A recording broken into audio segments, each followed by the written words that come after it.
तुमच्यासोबत पण असं कधी घडले का? म्हणजे काल झालं असं, की कालची तुम्हाला एक स्टोरी सांगते हा. तर काल सकाळपासून ते दुपारपर्यंत माझी आणि माझ्या नवऱ्याची किरकिर चालू होती. किरकिर म्हणजे किरकोळ भांडण झाली होती. तर झाला विषय असा की संध्याकाळपर्यंत ती मिटली, भांडणं वगैरे काय असेल ते आमचं सगळं मिटलं, शांत झालं. आणि संध्याकाळच्या वेळेला मग माझा नवरा बाहेर गेले. मग घरात आम्ही दोघीच होतो, मी आणि माझी मुलगी रडायला लागली म्हणजे तिचं म्हणणं असं होतं की मी तिला घेऊन तिच्या जवळ बसायचं आणि बाकी काही काम करायचं नाही. पण मला ते शक्य नव्हतं, मला काम करणं गरजेचं होतं.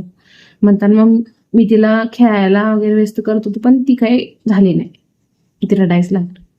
मग रडणं तिचं एवढं वाढलं की एका क्षणाला मला राग आला आणि मग तिला कानपाडं मारली. म्हणजे मी तिला एक मारलं कानाखाली मारल्यावर ती रडायला लागली आणि जरा जास्तच रडायला लागली. तिचं रडणं काही थांबलं नाही.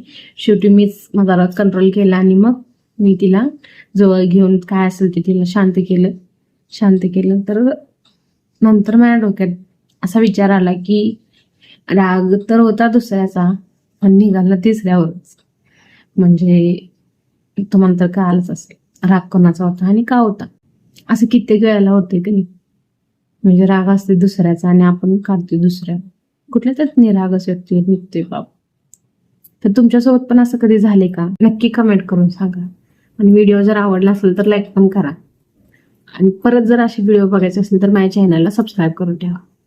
तर रोज एक माझ्या घरातील नवीन गोष्ट तुम्हाला ऐकायची असेल तर माझ्या चॅनलला सबस्क्राईब करून ठेवा. चला तर मग भेटूया पुढच्या व्हिडिओमध्ये. बाय.